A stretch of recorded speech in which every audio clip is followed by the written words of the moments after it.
How's it going, guys? Got a pretty cool one here for you.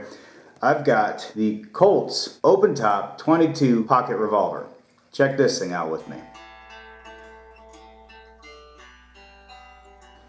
That's right, you heard me. Open Top 22. These don't exist in today's market. I don't know why. I recently talked about it in the Heritage Manufacturing video, and that kind of made me curious. I was like, okay, well, does anybody anywhere make an open top 22 revolver? The answer is no. There are no modern productions of this firearm. So I was looking around, and of course I went to one of the big name go-tos online to see what I could find that was out there, and I found this one, Colts Open Top 22 Pocket Revolver. Now, these were manufactured from 1871 to 1877, and they had fair success. They're basically garter guns, or something that you could throw in the pocket. Now, they're single action 22s, and they're chambered for 22 shorts. Now, in today's terms, that's equivalent to just a 22 short. These can be fired if you find a fireable model. Now, you have to be very meticulous about your safety inspection and make sure everything's in good order, but you could take 22 CB caps that fire only from the primer. The biggest thing is with these old black powder pistols, if you want to shoot any kind of modern ammunition through them, you have to make sure that that pressure level is minimized to the nth degree, if you do it at all, which is not recommended. But for something like this, a 22 CB, I've seen videos of them, they're okay to shoot. Unfortunately for me, mine is not in firing condition. Very sad, I know. I don't buy guns normally that don't shoot. But when you're hunting for a gun that is essentially 160 years old and you're getting it from a third-party vendor, well, you're kind of gambling a little bit, especially for something like this. So mine was actually manufactured in 1874, which is kind of fun because up until 1874, from 71 to 74, these were actually manufactured with an ejector rod, just like all the other Colt single actions. But these were not, starting in 1874 going up to 77, where you would have to use an individual push rod to get the spent case out. Much like today's barkeep that Heritage is putting out. Kind of neat, right?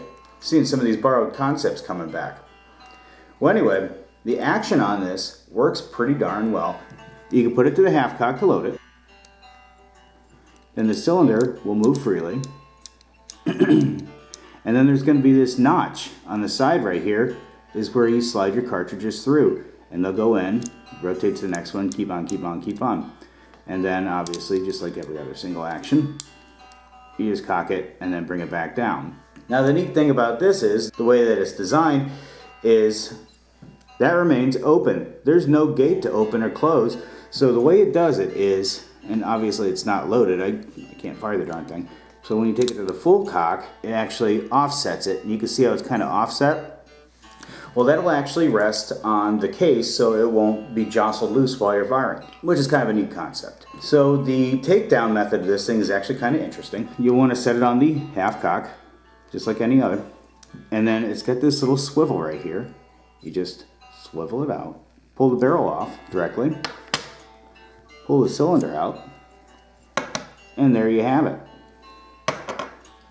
You essentially field strip this thing so you can do any kind of minor cleaning that you need to do. And then reassembly is the same way. Put that on there, follow it up with the barrel on the arbor, close it up, and then decock it, and it's ready to go. So it's really a shame that I won't be able to fire this thing. It really is. I was kind of upset about that. But again, I was kind of gambling, and I knew I was gambling when I ended up getting it. Which, you know, you can't really be too upset if you know the stakes when you're gambling. So it is what it is. Now, the reason I say this is unfireable is you can see the cylinder gap is obscene. Now, even if you take it to the full cock, which will kind of push the cylinder forward, the forcing cone is essentially non-existent. You can still see the big gap in there, and then there's play on the barrel. This thing is in no way, shape, or form safe to shoot. Not for my hands, not for my face, and not for the gun. Now, if I were to shoot this thing, you know, that's a hell of a gap for that bullet to be jumping over, and I can almost guarantee that it wouldn't make that jump. It would essentially blow the barrel off and blow the gun up and send all the shrapnel in my face and in my hands, and plus on top of it, I would be destroying an actual physical piece of American history. I'm not going to do any of the above. So this is going to find its way into a nice shadow box. It might be gifted to somebody in the end. I haven't decided yet. Now this piece is actually really neat. This is nickel finish. Now you can get some of them with the frames are brass and they are fireable. I've seen a couple videos. They're out there on YouTube, but not many. And they seem to be doing just fine. Unfortunately for me, I got the run of the litter, and it is what it is. But overall, this particular gun that I have in my hands is in fair shape, I'd say. You can see the wear from the black powder tarnishing on there, on the cylinder and on the barrel itself. So this has actually been a gun that's been shot before, you know, as you would expect, but just the years have not been kind to it. So yeah, those are the breaks, I guess. So if this were to be in firing condition, what would this thing shoot? These were chambered for 22 shorts and 22 longs. This one's in 22 short. So a 22 short looks like this little guy. And compared to today's 22 long rifle, it looks like this. And compared to the 22 and the 9mm, it looks like that. So there's a pretty handy difference between those three comparisons. It's a little bitty cartridge. I'm not going to load it in here for a loading demonstration. I don't have any spent ones lying around either, because you know, you're not going to put live ammunition in a gun just to demonstrate loading. I'm not going to do that. But it's really simple to do. You just load it in the side there. So what kind of application would this have with 22 short ammunition? I mean, okay, it's a 22 short. There's no power whatsoever. This is a last ditch gun.